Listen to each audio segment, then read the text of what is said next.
everyone, a very warm welcome to today's session. I hope you guys are doing absolutely fine and amazingly well, taking good care of yourselves and your loved ones. Sat Sri Akal, Namaskar, Bonjour, Adab. शुरू करते हैं आज का session, which is going to be strategy to score above 95% in class 10th social science. And on that note, let's get started. बच्चे देखो, बहुत simple सी बात है. I'm sorry. काफ़ी सिंपल सी बात है वैसे तो, कि हमने अभी अभी साल शुरू किया है और ऐसे नॉर्मली हम जो सुनते हैं वो है कि अंत भला तो सब भला, पर अंत भला करने के लिए शुरुआत भी तो भली करनी होगी. The moment you decide your path, your goal, the simplest way of having a head start when it comes to academics, ठीक है, जब आती है पढ़ाई की बारी, प्रिपरेशन की बारी, तो उस दौड़ में आगे निकलने का फॉर्मूला काफ़ी सिंपल और बिल्कुल एक ही जरिया है, एक तरफा है. वो है कि आपकी प्लानिंग सही हो, आपको पता हो कि आप क्या कर रहे हो, ताकि पूरे टाइम चीज़ें आपके कंट्रोल में रहें और आप you are aware of where you are going. अब एक तरीका होता है कि हमने एक एंड गोल सेट कर लिया है, मुझे 95% एंड अबव करना है स्कोर. एक तो ये गोल थोड़ा एम्बिग्यूस है, कैसे, प्लस उसकी जर्नी जो है वो पूरे 1 साल की है. 12 महीने, कुछ नहीं तो 10 महीने तो है ही है. इन 10 महीनों को हम कैसे गुजारने वाले हैं, इन 10 महीनों में हम क्या करने वाले हैं, इस चीज़ का एक प्लान होना इज़ ऑफ अटमोस्ट इम्पॉर्टेंस. वो बहुत ही ज़्यादा ज़रूरी है, ताकि हर एक चेक पॉइंट पे आप अपने आप को फटाफट असेस कर सको. Have I reached my goal, the short term goal that I had plan, how far am I from my final goal, उस शॉर्ट टर्म गोल में मैं कहाँ तक पहुँच पाया हूँ, so and so fourth. So that is what basically decides for you that how your preparation is going to be and how well you're going to assess it. एक topper को बाकी बच्चों से क्या अलग करता है, सिर्फ और सिर्फ उसकी स्ट्रैटेजी. आप सब सेम उम्र के हो, सेम मेहनत कर रहे हो, स्कूल में जा रहे हो, सेम स्कूल में जा रहे हो, सेम टीचर्स से पढ़ रहे हो, तो फिर एक इंसान के मार्क्स ज़्यादा, एक के कम, आखिर कहाँ डिफरेंस आ रहा है, जब बुक्स भी सेम है, रिसोर्सेज सेम है. It's just the method of taking up the preparation. वो जो प्रिपरेशन करने का तरीका है, मेथड है, जो आप अपने तरीके से अप्रोच ले रहे हो, वो चीज़ है जिस पे हमें काम करना है.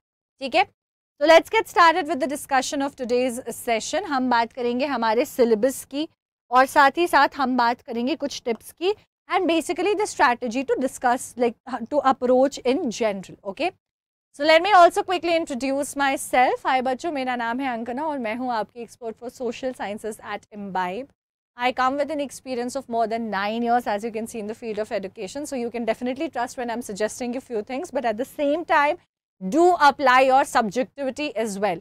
किसी भी दुनिया के कितने ही दिग्गज क्यों ना हो, किसी की भी स्ट्रैटेजी अंधाधुन कभी भी नहीं अपनानी है.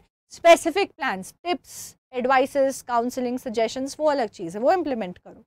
लेकिन कभी भी कोई तुम्हें स्ट्रैटेजी दे रहा है, ये A to Z स्टेप्स है, इन स्टेप्स को फॉलो कर लो, don't just go ahead blindly following it, because it's not going to give you the fruits, it's not going to give you the result as same as it would for somebody else और as it has for them, because every individual is unique, every individual is different, every individual has their own style. Okay, so so I was saying that I've taught a lot of students both online and offline. I have done my own studies in the field of humanities. मैंने भी 10th की तैयारी की है, मैंने भी 12th दिया है, so I very well know what you guys are going through. So we will get at how do we ensure that social science is completely sorted for us. But in short, I just want to let you know, we here at Imbibe are any which ways there to help you out with our live sessions, with a lot of videos that we have created for you with the different practice tests and questions that we have. You don't have to worry, we have got you. Okay? Now, social science एक बहुत बड़ा ये compulsory paper है. आप CBSE में हो, आपको देना ही है. आपकी languages अलग हो सकती हैं, आपका जो अलग ऑप्ट किया हुआ सब्जेक्ट है, IT है, कंप्यूटर साइंस है, वो अलग हो सकता है. सोशल साइंस एक कंपलसरी पेपर है, मैथ्स एक कंपलसरी पेपर है, साइंस एक कंपलसरी पेपर है, इंग्लिश एक कंपलसरी पेपर है, सब देते हैं, हमें भी देना है. ठीक है, तो ये एक मेजर पार्ट है हमारे इंग्लिश 10 CBSE करिकुलम का. इसे आप आराम से पढ़ सकते हो. हम पढ़ पाते नहीं हैं क्योंकि शायद अप्रोच सही नहीं है, ठीक है, हो सकता है इंटरेस्ट इन जनरल ना हो, मैं I am not denying that, but is it really as difficult as we are like imagining it to be in our heads? Let's understand, we'll get there. You can easily learn and enjoy the subject with the correct approach if you have at it. In fact, कई सारे candidates expect करते हैं also to score very well, very easily, बड़े आराम से अच्छा score हो जाएगा with the right strategy and the study plan. And students can easily score in fact above 95% and above in social science. हम बता देते हैं आपको कैसे करना है, तो आप टेंशन मत लो. Now we'll discuss some strategies. I'll also give you some subject specific tips. और इन स्ट्रैटेजी में मैं आपको ये प्लान बना के नेसेसरली नहीं दे रही हूँ, ये महीने में ये तारीख को इतनी पढ़ाई करनी है, वो तुम्हें बनानी है. वो तुम्हें बनानी है क्योंकि तुम एक दिन में कितना पढ़ते हो, तुम्हारी कॉन्सेंट्रेशन की लेवल क्या है, तुम्हें ये सब्जेक्ट पे कितना कमांड है, कितना इंटरेस्ट है. मैंने बोल दिया मंडे, वेडनेसडे और सैटरडे, हफ्ते में 3 दिन 2.5 घंटे सोशल साइंस पढ़नी है. अब आपकी मंडे को फुटबॉल की प्रैक्टिस रहती है, नहीं पढ़ पाओगे. ठीक है, आपको मन नहीं लगता है, 2.5 घंटे आप डेडिकेट नहीं कर पाओगे, आपका काम 1.5 घंटे में हो जाता है. आप समझ रहे हो, there are so many clauses, they can not be like a uniform, one shoe doesn't fit all. That's what we have to understand, that's what we have to remember, and with that idea we have created this session. I'll give you a broader understanding of the things you have to keep in mind while creating your own strategy which will help you. तो मैं तुम्हें guide करूंगी, root तुम्हें निकालना है अपना. ठीक है, तो बच्चे हमारा क्लियर है, हमारे पास 4 सब्जेक्ट है. सोशल साइंस इंडिविजुअली एक अकेला सब्जेक्ट नहीं है, जस्ट लाइक साइंस. तो हमारे पास है हिस्ट्री, ज्योग्राफी, पॉलिटिकल साइंस और इकोनॉमिक्स, जिस पे हमें फोकस करना है. अब सिलेबस की अवेयरनेस होना बहुत ज़्यादा इंपॉर्टेंट है, तो सारे चैप्टर्स एक नज़र डाल लेते हैं क्या क्या है हमारे पास. हमारे पास rise of nationalism in Europe, history की बात कर रहे हैं हम. Rise of nationalism in Europe, nationalism in India, making of global world, print culture and the modern world, age of industrialization, ये सारे चैप्टर्स हैं. अब देखो यहाँ पे आपको थोड़े से एक्स्ट्रा नोट्स दिख रहे हैं, इंटरनल असेसमेंट, सब टॉपिक्स. तो ये वो नोट्स है जो हमने पिछले एकेडमिक ईयर के हिसाब से बनाए हैं, जो सीबीएसई ने एडिशनल इन्फॉर्मेशन हमें दी थी पिछले एकेडमिक ईयर की. ठीक है, पिछले साल में ये चेंजेस थे, ये प्रोविजंस थे, ये क्लॉजेस थे, उसके हिसाब से we have made a note of that over here. But it may और may not change this year. ये इनफैक्ट जैसे ये 23 से 24 के एकेडमिक ईयर के लिए, हम 24 से 25 में एग्जाम देंगे. 22 से 23 वाले ईयर में जिन बच्चों ने एग्जाम दिया था उनके लिए ये सिलेबस नहीं था, उनके लिए सब इंक्लूडेड था, ये अलग नहीं था उनके लिए. उनको इस पे भी एग्जाम देना था, फुल चैप्टर पे इस पे भी देना था. तो सीबीएसई हेर फेर करते रहता है, हमें अभी पक्का पता नहीं है, लेकिन हम तैयारी जब शुरू करेंगे हम सारा चैप्टर पूरा एक बार तो पढ़ ही लेंगे. क्योंकि अगर age of industrialisation internal assessment में भी हमको पूछी जा रही है तो पता तो होना चाहिए, आइडिया तो होना चाहिए. ठीक है, तो इसी के साथ हम तैयारी शुरू करेंगे. Then you have your chapters of resources and development, forest and wild life resources, water resources, agriculture है, मिनरल्स एंड एनर्जी रिसोर्सेज है, मैन्युफैक्चरिंग इंडस्ट्रीज हैं. अब जैसे life lines of national economy last year सिर्फ मैप पॉइंटिंग के लिए आया था, पूरा चैप्टर नहीं आया था. और इसके अलावा बाकी चैप्टर से भी हमारा मैप्स रहता है, वो हमारा हिस्ट्री में भी है. तो हिस्ट्री और ज्योग्राफी दोनों से हमारा मैप आएगा. हमको ये सिलेबस आधा समझ आ गया. ठीक है, अब बचा हमारा पॉलिटिकल साइंस, जिसमें power sharing, federalism, gender, religion and caste, political parties और आउटकम्स ऑफ डेमोक्रेसी है. और फिर इकोनॉमिक्स में we have development, sectors of Indian economy, money and credit. Globalisation में सिर्फ कुछ सब टॉपिक्स पहले जो है इंक्लूड किए गए थे, but then again you never know, हो सकता है इंटरनल असेसमेंट के बहाने या जैसे भी ये पूरा चैप्टर ही हमारे लिए असेस कर दिया जाए. So we will be open to all the options and these are basically the overall overview of the syllabus that we have to prepare for. Now, there are basically 2 aspects to scoring well in CBSE 10 social science. है ना, paper को जब हम देखते हैं और ये आपको लगेगा मैम ये तो हमको पता ही है, ये इतनी सिंपल सी बात क्यों कह रही हूँ. ये सिंपल सी बात मैं इसलिए कह रही हूँ क्योंकि होता ये है कि ये सिंपल सी बात प्रिपरेशन के दौरान हमारे दिमाग से निकल जाती है. क्या इतना क्या पढ़ना है, एक तो आंसर लिखना सीखना है, आंसर राइटिंग करनी है, दूसरा मैप मार्किंग करनी है, पॉइंटिंग ऑफ मैप्स करना है. ये हमारा 75 मार्क्स का होता है, ये हमारा 5 मार्क्स का होता है. जो कि 2 हिस्ट्री का और 3 ज्योग्राफी का होता है। ये सवाल है हमारा, मतलब ये क्वेश्चन है जो हमें पूरे फुल मार्क्स लाने के लिए करने हैं, apart from the internals that you will be working on. Now internals is up to you how you score, your school would usually help you, school थोड़ी लीनियंसी भी दिखाता है।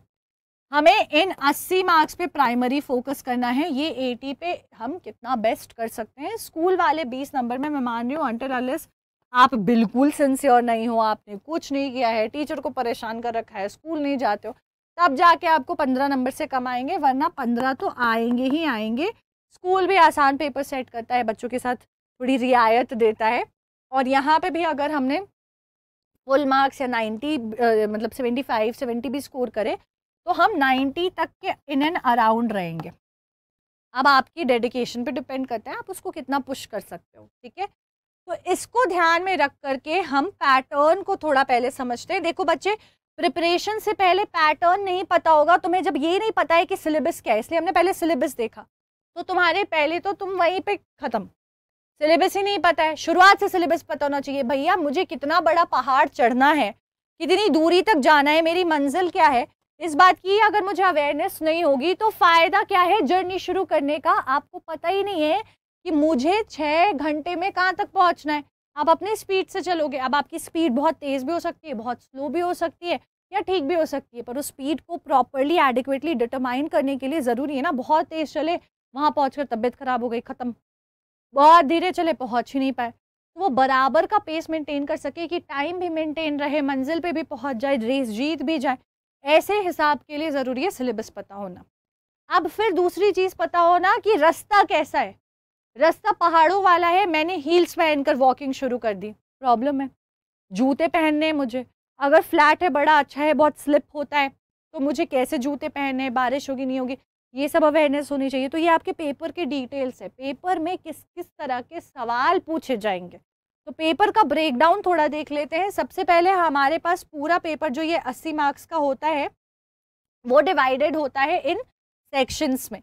सबसे पहले आपके पास 20 नंबर का एमसीक्यू आता है, यानी कि ऑब्जेक्टिव टाइप क्वेश्चंस, जो आपका 1 मार्कर क्वेश्चन होते हैं, जिसमें वो ABCD ऑप्शन दिया है।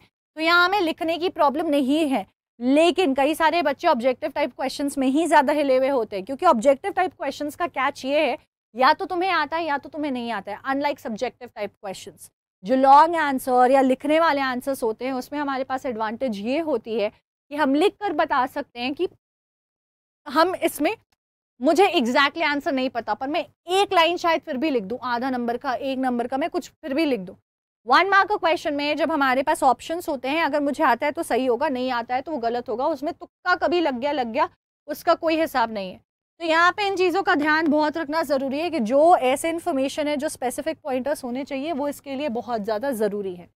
फिर आते हैं हमारे सब्जेक्टिव टाइप क्वेश्चंस। अब यहाँ पे हमारे पास सेम एक ही चीज़ पे काम करना है, आंसर राइटिंग स्किल पे, यानी कि ये हमारे पास दूसरी चीज़ हो गई जो इस पूरे साल में हमें वर्क अपॉन करते रहना है, क्योंकि बाकी हमारा ये 8, 15, 12 और 20, तो ये 12 और 8 मिला लीजिए 20, 20, 40, 40, 10, 50, 55, ये 55 नंबर का जो हमारा सवाल है यहाँ पे, ये सब आंसर राइटिंग स्किल से ठीक होगा।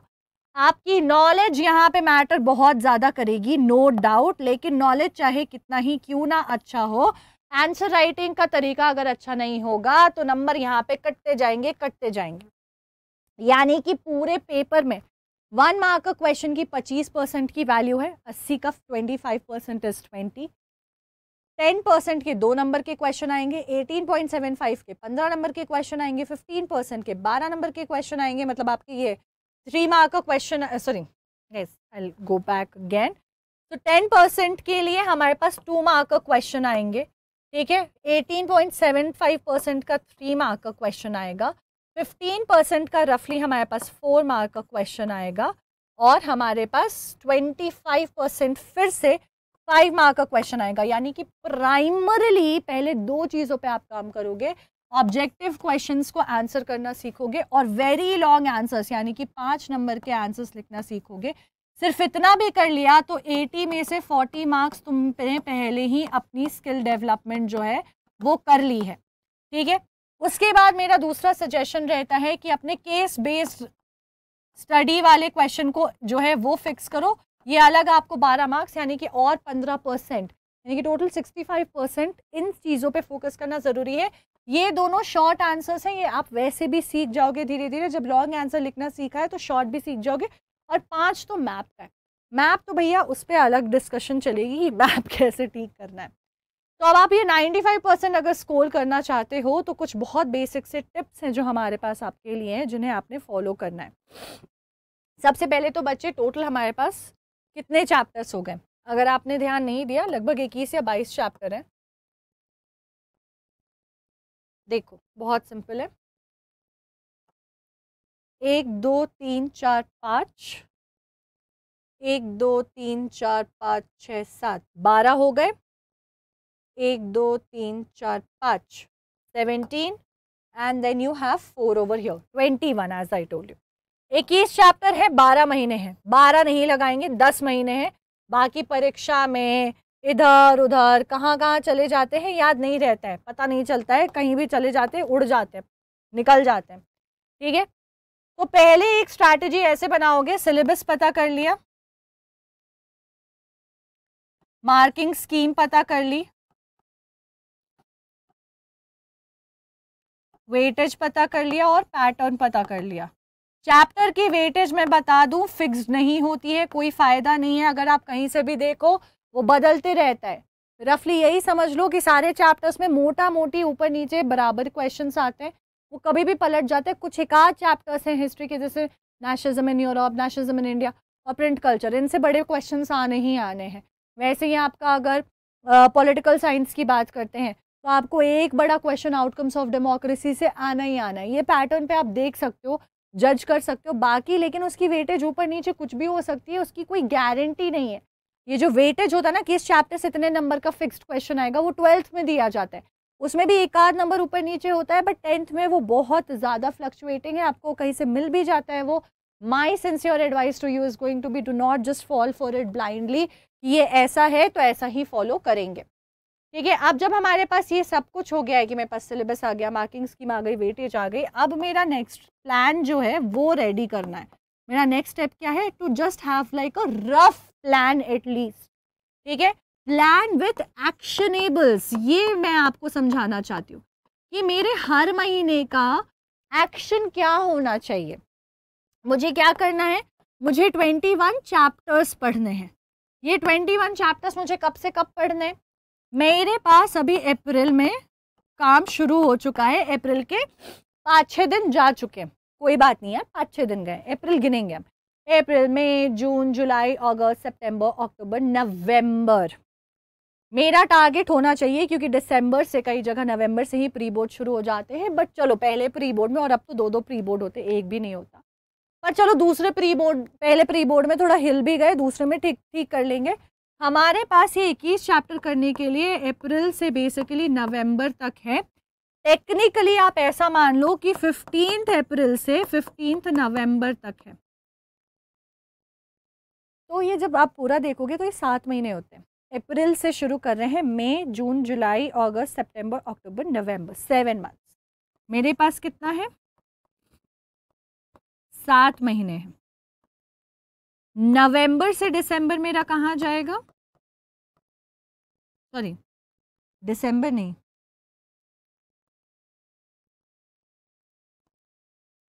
नवंबर से फेब। इस बार तो एग्जाम ही शुरू हो गया था 15 फरवरी से, पर फिर भी 15 से भी आपका भी शुरू होता है तो भी कोई दिक्कत नहीं है। तो दिसंबर से जनवरी, जनवरी से फरवरी, ये हमारे पास 3 महीने हो गए। अब ये 3 महीनों का क्या ब्रेक डाउन है और इधर का क्या ब्रेक डाउन है, ठीक है, ये समझना बहुत ज़रूरी है। अब वो कलर वहाँ पे दिखाई नहीं दे रहा है तो मैं थोड़ा ये फेब ऐसे लिख देना चाहती हूँ। आई थिंक अब दिख रहा हो शायद, रुक जाओ, मैं उसको ना नीचे ही अलग कलर से लिख देती हूँ।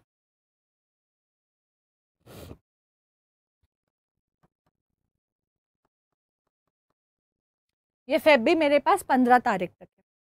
अब ये टोटल मेरे कितने हो गए? ये मेरे लगभग 3 महीने हो गए, 3 मंथ्स, है ना।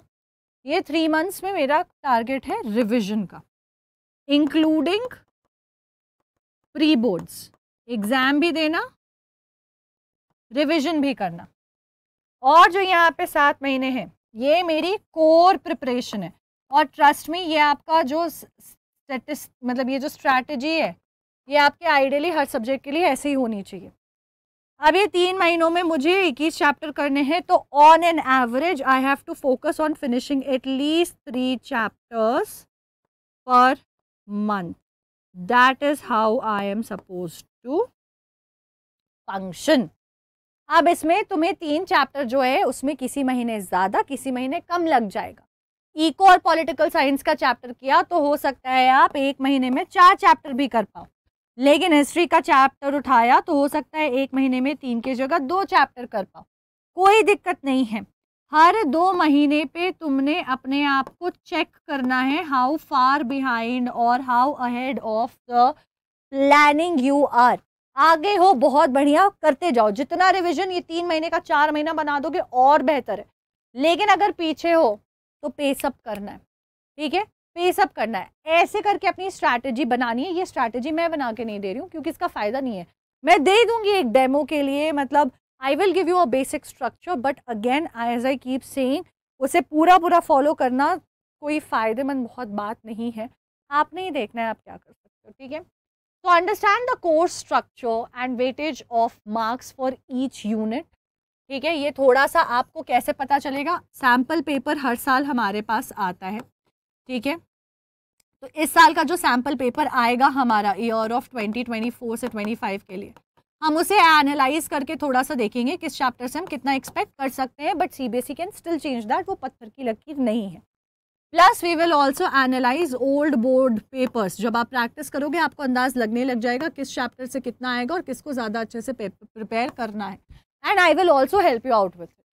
ठीक है, उसके बेसिस पे आप अपनी कॉन्क्रीट तैयारी शुरू करोगे। कोई चैप्टर समझ नहीं आ रहा, उसकी वेटेज वैसे भी आप देखते हो ज़्यादा कि कभी भी 3 नंबर से ज़्यादा सवाल नहीं पूछा गया, तो उसको मैं लास्ट प्रायोरिटी पे रखूँगी। कोई चैप्टर जहाँ से मैंने देखा है हमेशा 5-6 नंबर का क्वेश्चन आता है और फिर भी वो मुझे स्ट्रगल हो रहा है, उसको मुझे फिक्स करना ही है टाइम लेकर के। ऐसे आपकी प्लानिंग होगी।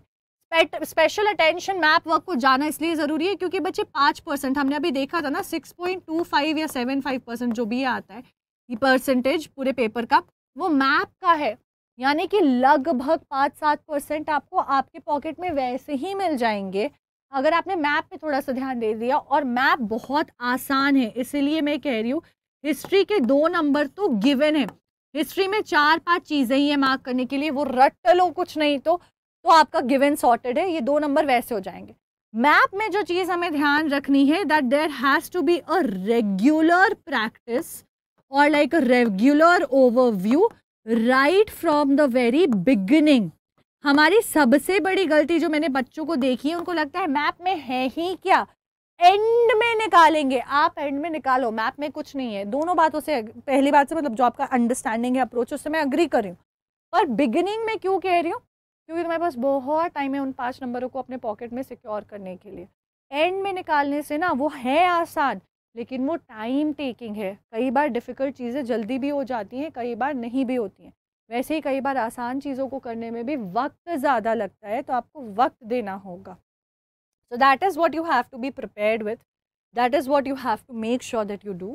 ठीक है, तो सबसे पहले पूरे सिलेबस से आप देखो। एक हमारी सबसे बड़ी प्रॉब्लम क्या है, नहीं समझ आ रहा है छोड़ दो, कोई बात नहीं, ये वाला छोड़ देंगे। 95% बेटा देखो 95% स्कोर नहीं करना है तो छोड़ने का ख्याल ले आओ। 80% स्कोर करना है तो कोई दिक्कत नहीं है, ताकि अपने ऊपर प्रेशर ना डालो। मैं ये नहीं कह रही हूँ कि अरे ये बच्चे से तो नहीं, आपसे नहीं होगा, नहीं होगा सबसे।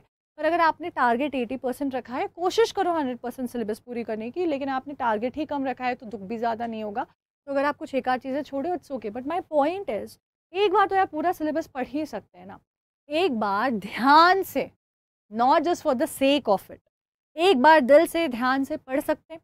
एक बार पढ़ करके देखो, एक पूरी एनसीईआरटी को तैयार करो, एनसीईआरटी के क्वेश्चन से आंसर करो, और उसके ऊपर से आपको इम्बाइब के ऐप पे मिलेंगे, जनरल क्वेश्चंस मिलेंगे, इंटरनेट पे मिलेंगे, क्वेश्चंस प्रैक्टिस करके देखो उस चैप्टर से। सिर्फ इतना करो एक बार, रटने के तरीके से भी नहीं, उस चैप्टर में गिवन इन्फॉर्मेशन को जितना ग्रास्प कर सकते हो। ट्रस्ट मी, वो चैप्टर 50-60% वैसे ही प्रिपेयर हो जाता है, एग्जाम में जाके वैसे का वैसे ही आप काफ़ी ज़्यादा आंसर्स लिख पाओगे। ठीक है, तो एक बार तो पूरा 100% सिलेबस जो है रिवाइज होना ही चाहिए।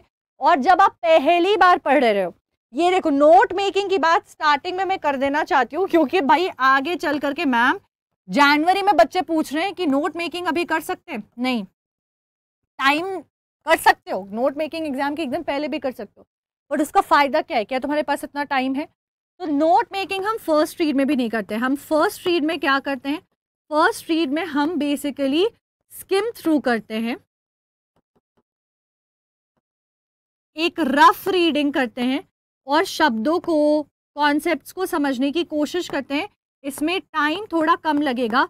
आइडियली ये बेस्ट होता है जब आप स्कूल में रीड कर रहे हो, तो स्कूल में पढ़ाया जाता है, कोचिंग क्लासेस में पढ़ाया जाता है।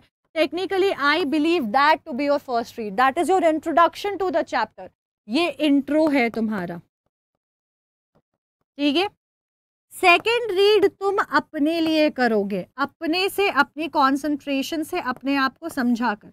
यहाँ पे थोड़ी बहुत अंडरलाइनिंग, हाईलाइटिंग, ये सब कर लो, अंडरलाइन करना, हाईलाइट करना, ताकि अपने से जब पढ़ रहे हो तो समझ आए कि अच्छा मैम ने ये बोला था, थोड़ा इंपॉर्टेंट है, इसमें थोड़ा अटेंशन पे करना है।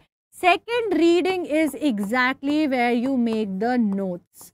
तुम्हें यहाँ पे पहले हाँ इंपॉर्टेंट चीज़ें थोड़ी पता चल चुकी हैं, थोड़ी तुम अपने से कॉल लोगे, और बाकी तुम्हें इसको जितना क्रिस्प हो सके करना है। उसके बाद प्री बोर्ड्स के पहले रिवीजन करोगे, नवंबर दिसंबर, यानी कि एग्जाम में अभी भी 1.5-2 महीना है। तब इस नोट्स को जितना और शॉर्ट हो सके, क्योंकि अब तुमको पता है क्या इंपॉर्टेंट है, तुमने बहुत सारे क्वेश्चंस देख लिए हैं, पेपर देख लिया है, तब इस नोट्स को दोबारा रीमेक कर सकते हो अगर तुम्हें लगता है ज़रूरत। क्योंकि मेरी आदत ये थी नोट्स बनाने की कि जितना किताब में छाप दिया नोट्स में, वो फ़ायदा नहीं करता है। नोट्स का पर्पस समझ लो। नोट का पर्पस ये है कि ये शॉर्ट आपके सारे इम्पॉर्टेंट पॉइंटर्स इंक्लूड करता है, जिनको सिर्फ पढ़ने से मेरे को बुक की ज़रूरत जो है वो ख़त्म हो जाए। Despite of that what I am able to achieve is a full revision and not miss on anything. ये नोट्स का पर्पस है। ये नहीं अचीव हो रहा है तो नोट मेकिंग के प्रोसेस में पढ़ो ही मत। अगर तुमसे नहीं होता है, बहुत जगह से नोट्स मिल जाएंगे, ठीक है। तो पहले की बात अलग थी। तो समराइज करिए की पॉइंट्स को, डेफिनेशंस लिखिए, इंपॉर्टेंट डेट्स लिखिए, अंडरलाइन करिए, क्रिएट करिए कंसाइज नोट्स। आपका दिमाग इस चीज़ पे फोकस होना चाहिए कि जब मुझे 21 चैप्टर्स को प्रिपेयर करने में 7 महीने और रिवाइज करने में 3 महीने लगे, और फिर जाकर के 3 से 4 महीने लगे, फिर जाकर के I have come where I have to look at the notes, ये पूरे चीज़ को मुझे पढ़ने के लिए पूरा 4 दिन लगेंगे शायद, ठीक है। 4 दिन जो मेरा गैप होगा मेरी एग्जामिनेशन में, उस एग्जामिनेशन में मुझे ये पूरे 21 चैप्टर्स फिर से रिवाइज करने, इस तरीके से कि वो थरो तरीके से रिवाइज हो और मैं जा करके आंसर लिख करके 100% स्कोर करूँ। At least that's going to be the target, right. तो तुम्हारे नोट्स ऐसे होने चाहिए कि तुम्हारी 11 महीने की पढ़ाई तुम 4 दिन में कर सको। ये पर्पस होता है नोट्स का। तो make your notes accordingly, otherwise find notes and organize it in such a way that you're able to revise everything in 4 days, okay? Dedicate time to practice map work regularly right from the beginning. Map को जैसे जैसे chapters में होते जाए, mark करके stick it somewhere where you able to see. मैं बहुत बार कहती हूँ, आपके घर के बाहर बहुत सारे बिलबोर्ड्स, एड्स सड़कों पे लगे होंगे। कभी आपने बैठ के उसको याद करने की कोशिश नहीं की होगी, पर आपके दिमाग में इंप्रेशन छपा होगा कहाँ पे कौन सा ऐड लगा हुआ है, क्योंकि वो देख देख करके दिमाग में बस जाता है। ऐसे ही मैप को मार्क करो। एकदम सिंपलेस्ट तरीका बता रही हूँ, चिपका दो। जब मन करे गो सी इट। कभी भी अपने साथ क्विज करो कि अरे यार ये ट्यूटिकोरिन का पोर्ट कहाँ पे है, और बोलो कि अच्छा ट्यूटिकोरिन का पोर्ट तो सबसे हमारा साउथ ईस्टर्न का लास्ट पोर्ट है तमिलनाडु में, और ये वहाँ पे मार्क होगा, एक मार्क वहाँ जाके बना दो, जाके चेक करो कि मैप में वहीं है। ऐसे क्विजेस करते रहा करो, कुछ नहीं तो जाकर के एक नज़र डाल लिया करो। इतना सा करना है मैप के लिए। मेरी सजेशन बस इतनी सिंपल है। कभी कभी आप खाली मैप लेकर के हर महीने में एक बार जो 4-5 पॉइंट याद हैं उनको मार्क कर लो, ज्योग्राफी हिस्ट्री दोनों के। ये पूरे साल 12 महीने करते रहोगे ना, 11 महीने 10 महीने, ट्रस्ट मी तुमसे वो 5 नंबर कोई नहीं छीन सकता है।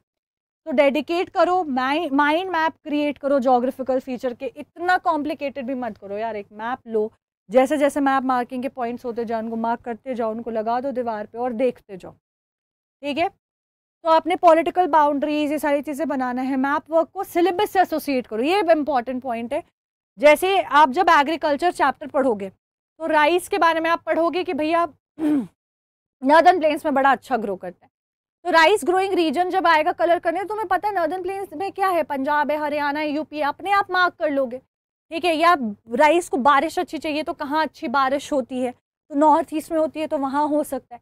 इन सारी चीज़ों से रिलेशन बना लो आपस में कॉन्सेप्ट्स के, तो भी बड़ा आसान हो जाएगा। But in general the best way is creating context for the map marking. States याद रखना, स्पेशली अगर आपने गलत पॉइंट पे भी मार्क किया पर सही स्टेट में मार्क किया, आधा नंबर तो पक्का पक्का मिलेगा। तो जगहों के स्टेट्स याद कर लो, नाम के साथ स्टेट मेंशन कर दो कि कुछ नहीं तो स्टेट याद रहे। स्टेट्स बस ये इंश्योर कर लेना कि सारे तुम्हें याद रहे कौन सा कहाँ है, और वो पिक्चर दिमाग में बसा लेना है तुम्हें, ठीक है। अपने इफेक्टिव राइटिंग स्किल्स मैंने आपको पहले ही बता दिया, आंसर राइटिंग पे तुम्हें काम करना है। आंसर राइटिंग पे कैसे काम करोगे, टेस्ट लेते जाओ जितनी पॉसिबल है, एग्जाम्पलर आंसर से चेक करते जाओ। There are an amount of test present on Imbibe app, there are 10,000 books available around with exemplar answers given over there. Take help of your friends, answer लिखो, उनसे check कराओ, उनके answers check भी करो।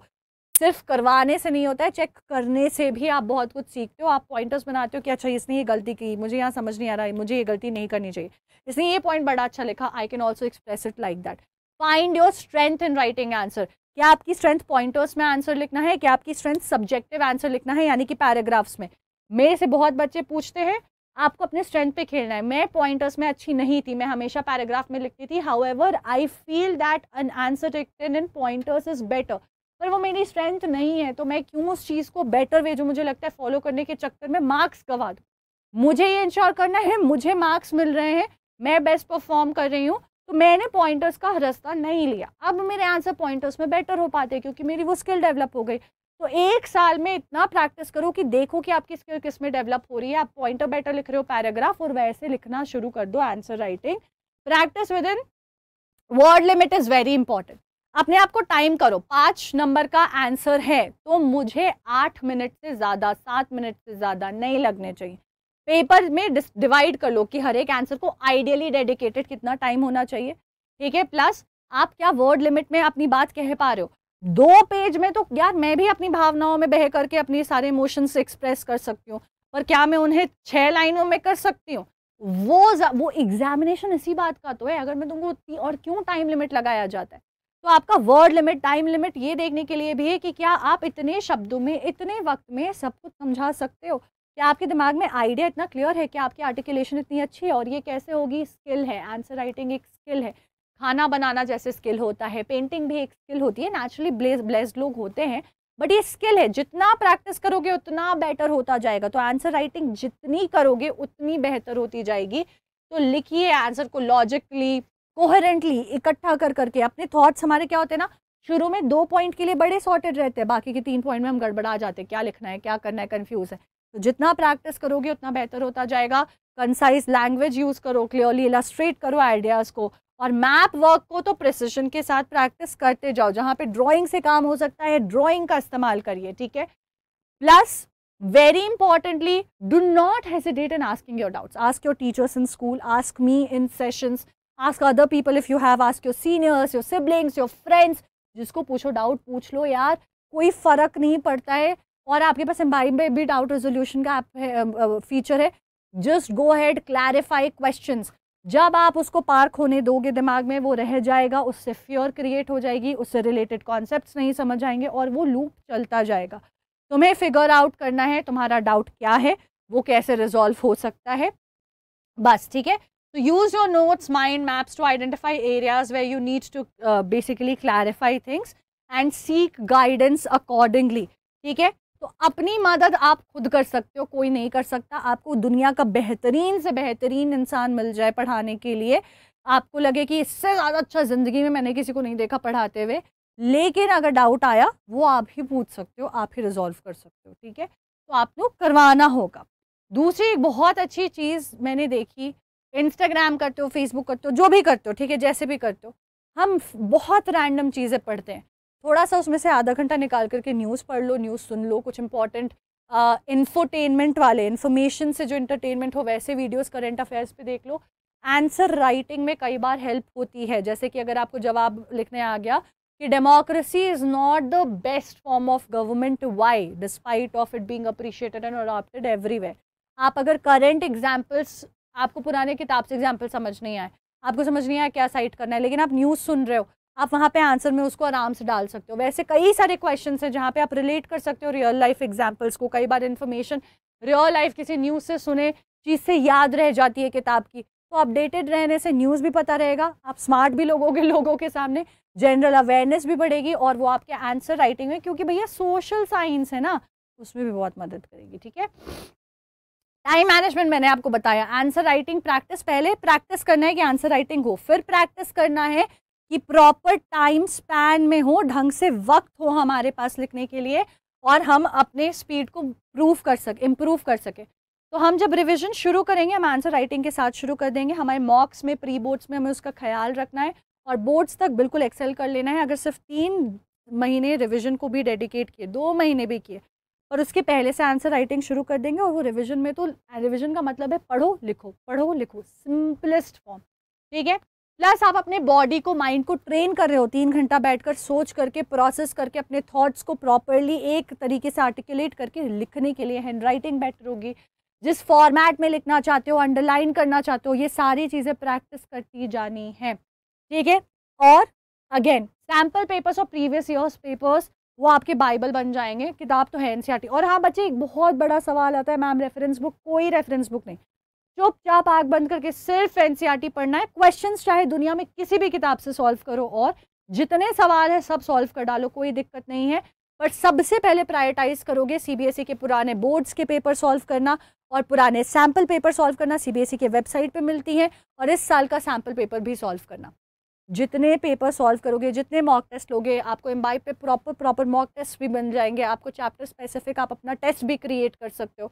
जितने test लोगे, objective subjective हर तरह के, उतना अपना लेवल पता चल जाएगा। और एक सबसे अच्छा तरीका लर्निंग का होता है गलती करना। The moment you make mistakes, that sticks into your head. जितनी गलतियाँ होती हैं उतनी ज़्यादा याद रहती हैं। ये गलत हुआ था, ये सही होगा, ये गलत हुआ था, इसका ये सही है, ये मेरी गलती से मुझे पता चला है, मुझे इसमें काम करने की ज़रूरत है, इसको रिवाइज कर लेते हैं। और एक बच्चे, एक ना नोटबुक मेंटेन करो, किन टॉपिक्स पे आप बहुत फ्रीक्वेंटली गलती करते हो। कितना भी पढ़ लो, कुछ ना कुछ error, silly mistake, important mistake, जैसा भी है, पर मिस्टेक तो हो ही रहा है। ऐसी सारी गलतियों को नोट करके रखो, रिविजन के टाइम पे सबसे ज़्यादा प्रायोरिटाइज करके इन चीज़ों को ही रिवाइज करना है। So this is how the paper will help you. We will be doing PYQs, we will be doing most important questions, but you have to have your own set of questions, your set of examples of the topics that you make frequently mistakes with. ठीक है? Now, attitude बहुत matter करता है। भाई तुमने कितनी भी तैयारी कर ली, पर आप पेसिमिस्टिक रहोगे ना, डिमोटिवेटेड रहोगे, तो मैनिफेस्ट होता है। यूनिवर्स में वही एनर्जी डाल रहे हो, तो पॉजिटिविटी डालो, पॉजिटिविटी निकालो, अपने हेल्थ का ध्यान रखो, दिमाग शांत रखो, और अच्छे से बस प्रिपेयर करते जाओ। तुम्हें 100% देना है, वो तुम्हारे कंट्रोल में है। अपना ख्याल रखना तुम्हारे कंट्रोल में है, and just by following these things, trust me, आप आराम से अबव 95% स्कोर कर लोगे। We will keep on talking about the various strategies, will keep on talking about various things, but as of now what you have to keep in mind is just ensure that you are doing with a proper, you're moving with a proper plan, you have your target and destiny in your hands, your mind, and you're moving towards it. और बाकी जो मैंने बताया वो करो, बाकी फिर हम करेंगे, चैप्टर्स पढ़ाई सब कुछ चलता जाएगा। ठीक है, नाउ ऑल्सो साइंस में एक बहुत बड़ी चीज़ होती है एक्सपेरिमेंट्स। अब आपकी एक्सटर्नल असेसमेंट भी होगी, उसकी प्रैक्टिस आप वर्चुअल लैब एक्सपीरियंस से कर सकते हो।